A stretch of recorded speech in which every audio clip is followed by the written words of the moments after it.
ఇవాళ నా పేరు ఉప్పులేటి రాజేందర్. 20 ఏళ్ళ పైన బిఎస్పీలో మాన్యవర్ సాఫ్ట్వేర్ పనిచేసాను నేను.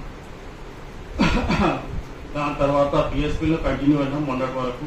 అయితే మొన్న టికెట్లు అమ్ముకోవడం వల్ల అసలు మొత్తం పార్టీని మొత్తం డ్యామేజ్ చేసేసారు వాళ్ళు. ఇంటర్నల్గా మనవాదులకు బీజేపీకి అనుకూలంగా పనిచేసేదని తెలిసినందుకు మేము పార్టీ నుంచి బయటకు వచ్చినాం.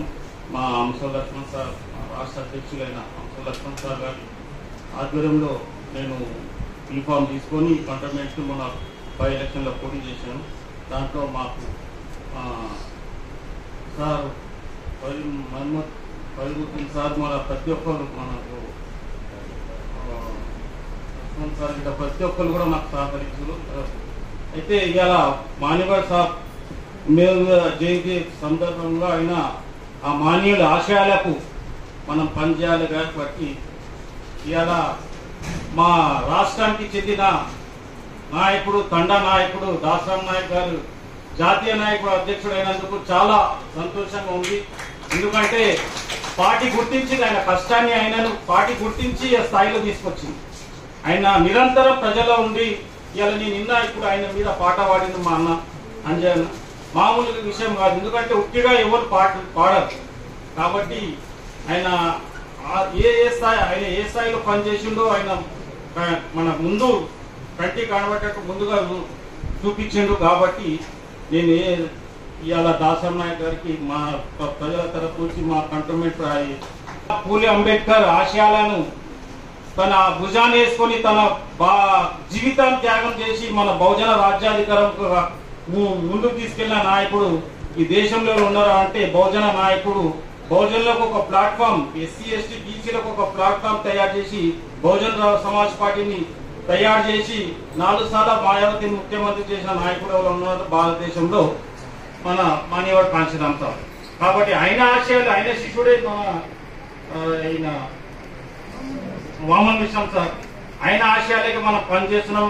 మన లక్ష్యం ఒకటే, బహుజన రాజ్యాధికారం. 27% బీసీలకు రిజర్వేషన్ ఇచ్చిన ఘనత మాన్యవర్ కాంశీరామ్ సార్. మండల్ కమిషన్ లాగు కరో వర్ణ కుర్సీ ఖాళీ కరో అన్న దమ్మున్న నాయకుడు. ఆనాడు దేశ ప్రధానమంత్రిని విశ్వనాథ్ ప్రధాని మొడలో వచ్చి మన బీసీలకు 27% రిజర్వేషన్ కల్పించిన నాయకుడు మాన్యవర్ కాంశీరామ్ సార్. అదే విధంగా కాదు, ఓట్ హమారా రాజ్ తుమ్హారా నైచలేగా అన్నాడు, ఓట్ హమారా సీట్ హమారా అన్నాడు. అంటే మనవాళ్ళ సీట్లు కదిలిపోయినాయి.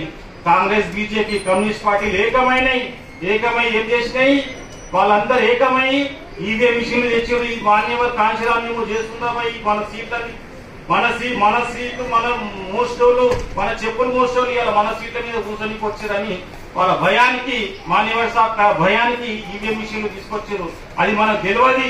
ఆ ఈవీఎం మిషన్లు ఎట్లా తీసుకొచ్చారు అంటే, దాంట్లో రాజీవ్ గాంధీ తీసుకొస్తే పార్లమెంట్ లో వాజ్పేయి, సీతారాం యేచూరి సపోర్ట్ చేసింది. ఎందుకంటే వాళ్ళు మనువాదులు కాబట్టి ఏకమైనారు.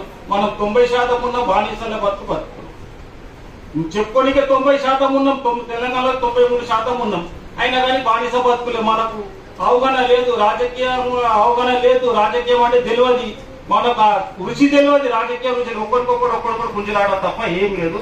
కాబట్టి మనం ఏకమైదాం, మనం రాజ్యాధికారం గురించి ఆలోచన చేద్దాం. దాసరాం నాయకత్వంలో జాతీయ నాయకుడైండు కాబట్టి ఆయన ఆశయాలు, ఆయన ఇంకా మనం నడుస్తున్నాం. బహుజన ఇవాళ ఏ పార్టీ లేదు ఇక్కడ తెలంగాణలో. బహుజన్ 93% తప్పకుండా తెలంగాణలో మనం మన పార్టీని డెవలప్ చేయొచ్చు. ఎందుకంటే ఏ పార్టీ ప్రతి ఒక్కరు నాయకత్వం, ఏ పార్టీకి నాయకత్వం లేదు.